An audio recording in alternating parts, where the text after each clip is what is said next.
Hello and welcome to another edition of Agenda 2063 TV show, the only show in Ghana, the region and the continent, helping unpack issues around Africa's integration.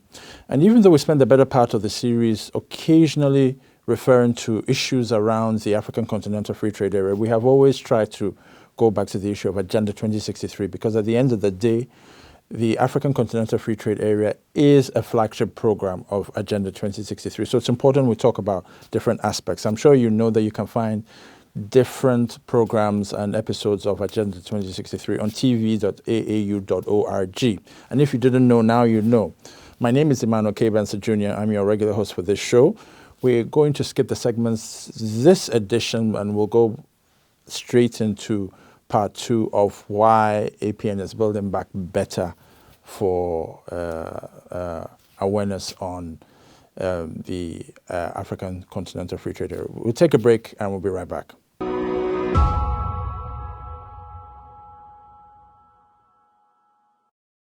Okay, so welcome back from the break. My name is E.K. Bensah Jr., your regular host for this show, Agenda 2063 TV show, where we're always seeking to bring you fresh perspectives around Africa's integration.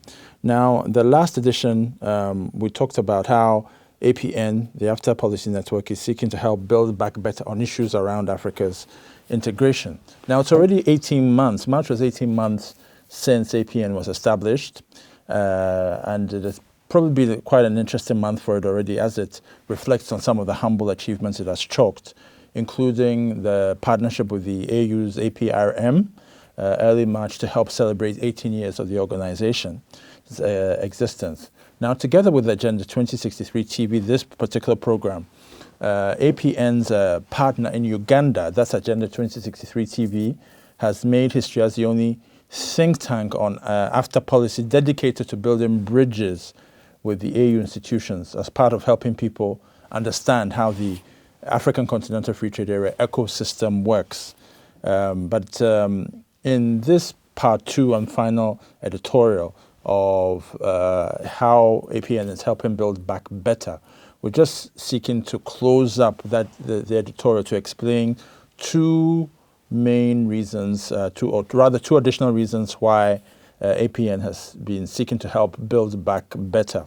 And the last one, we talked about how the Women of Africa's network, which is a subsidiary, had been established to really emphasize the fact that women are important demographic for issues around the African Continental Free Trade Area. We also talked about how the APN is seeking to reach out to institutions like the United Nations Agency for Migration, so the IOM, to help popularize this whole idea around freedom of movement protocol.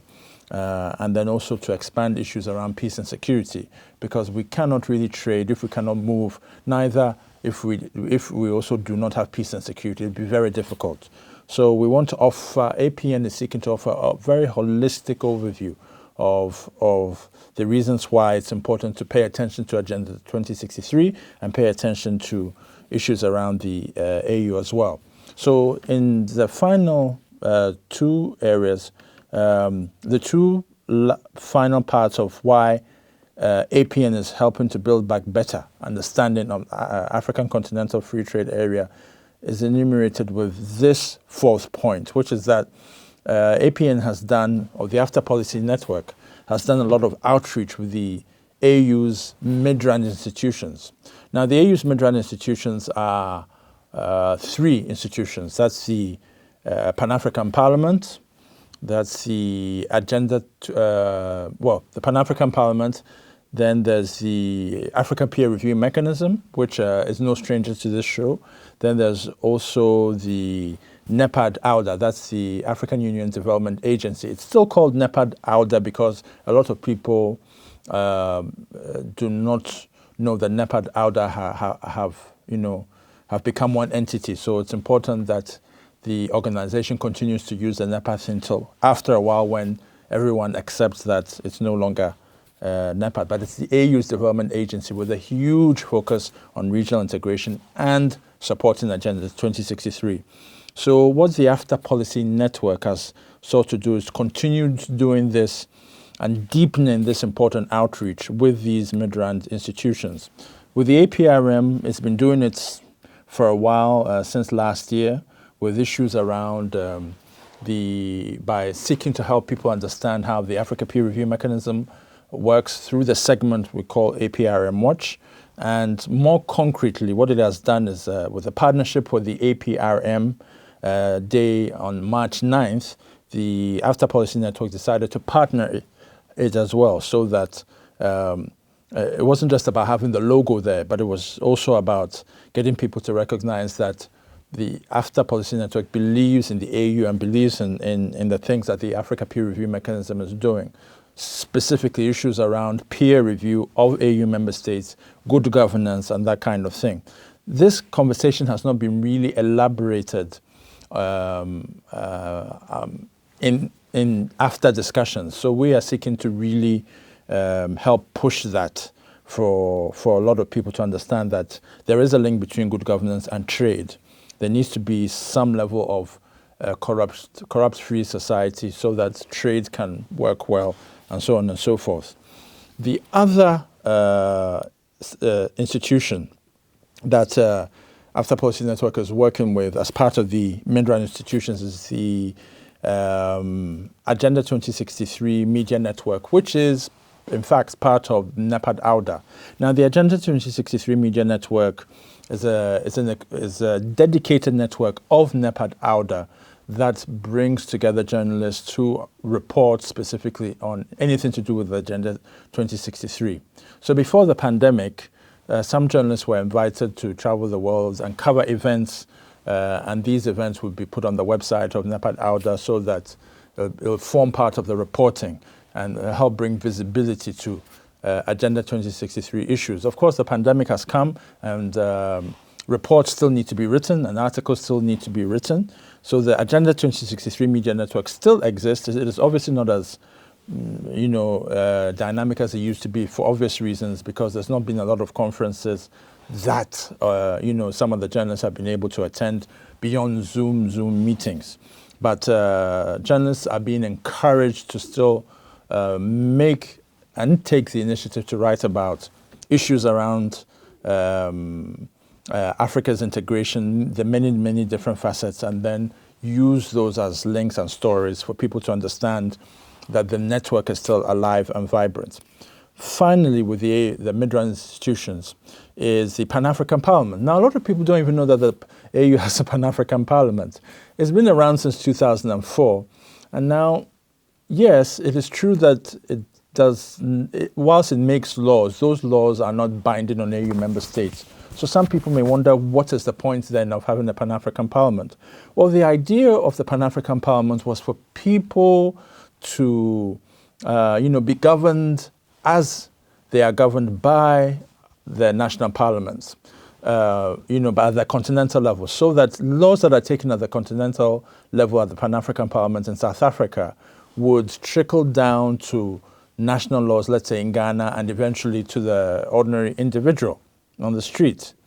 That has not yet happened because member states sometimes are a bit reluctant to let go of their sovereignty. Not all member states are comfortable, getting rid of their sovereignty so that the Pan-African Parliament can take laws which are binding on them. Some of them want to be more assertive on what they can offer for their people.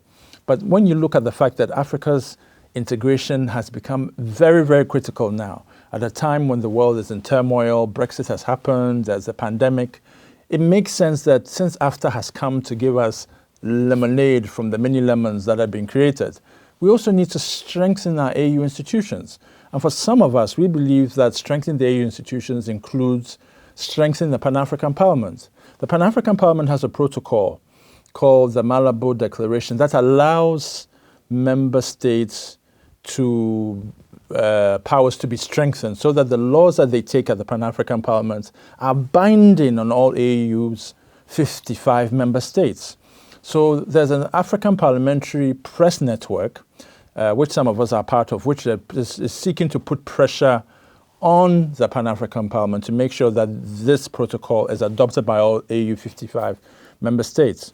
Once that happens, then any decision, any laws that are taken at the continental level can then trickle down to Ghana to Nigeria to Kenya and so on and so forth. And at the parliament in those respective countries, those decisions will also have to happen, will be taken at the national level as well. So that is the idea. So the Pan-African Parliament is a very important agent in Africa's integration, and APN is going to continue seeking to do a lot of outreach with them. Already has started the outreach with the Committee on Trade, Customs and Immigration. There were some sittings for the better part of 2 weeks. The Pan-African Parliament was sitting virtually, so almost every day about 2 weeks ago. I believe it will end soon. And in these meetings, they've been talking about a whole lot of things, immigration, migration. They've been talking about health issues. They've been talking about gender. They've been talking about disability issues on the continent. And because a lot of people really don't even know these institutions exist, they're not following. Some of us have been able to get the recordings, and so we'll be following and seeing how best some of these issues can be simplified for the ordinary individual. But for APN specifically, the Committee on Trade, Customs and Immigration and the committee that deals with migration is of particular interest, because APN is increasingly going to be playing a major role in advocacy around Africa's migration because of the popularization of the Freedom of Movement Protocol. And so keep your eyes peeled for more information on that. Now, finally, the AfCFTA Policy Network is preparing itself for Africa Month. Africa Month is May, so there's going to be a lot of different things across the world, different spaces, doing a lot of things around Africa. And I'm sure even the Western countries always also do something in preparation for Africa Month. But of course, we on the continent must do a lot better and be more innovative around that. And so for that, for the AfCFTA Policy Network, what they're doing is they're seeking to strengthen the awareness creation mandate that they possess as our AfCFTA Policy Network by launching a product during Africa Month that will help consolidate their position as a leader on AfCFTA education and Agenda 2063 education. Now, we're not going to say too much about it, except to say that when it is launched in May, we'll be giving you more information about that. But it's going to be a product that will be very dynamic, that will be running regularly, and that will help people better understand why it is important to follow Agenda 2063 and to follow AfCFTA issues, policy issues, whether it's on postal services, whether it's on climate change, and so on and so forth. So the long and short is that there's a lot going on around the AfCFTA Policy Network and helping build back better, as all the many institutions are talking about helping build back better because of the pandemic. And the AfCFTA Policy Network, in its humble ways, is also trying to seek to help build back better a world in which there's a pandemic, but still work needs to be done, and where face masks still need to be worn whilst doing the work. But all these things are going to be with us for a while. And while things like the face masks are with us, I think APN's thing, the most important thing for them is to remind the world that the education on the African Continental Free Trade Area and Agenda 2063 remains critical for everybody to understand why Africa must pay greater attention to its history and to its future. So it is in that respect that I'm happy to be closing the part 2 of the editorial of helping build, how APN is helping build back better, on awareness creation of the African Continental Free Trade Area. I hope you'll be able to take a look at some of the other episodes that we've done and some of the other editorials. We've done quite a few editorials on this show. Editorials have always offered an opportunity for the show to say that this is what we think, this is what is happening in this space, in this policy area, and we are very passionate about it, and we believe that you must also take a look. So you can find a whole lot of the other episodes on tv.aau.org alongside all the other shows that the AAU TV produces. So I want to say really thank you for the great team that is behind this and the great production that they do. And we hope to be able to see you next time. Always free to leave a message on @AAU_67 on Twitter. On Facebook, we are at AAU TV, and on YouTube as well, Association of African Universities TV. My name is EK Bensah Jr. I was happy to be coming your way today, and I'll be coming your way next time with another exciting edition on Agenda 2063, and also back with my 2 normal segments. Hope to speak to you next time. Have a great day. Goodbye.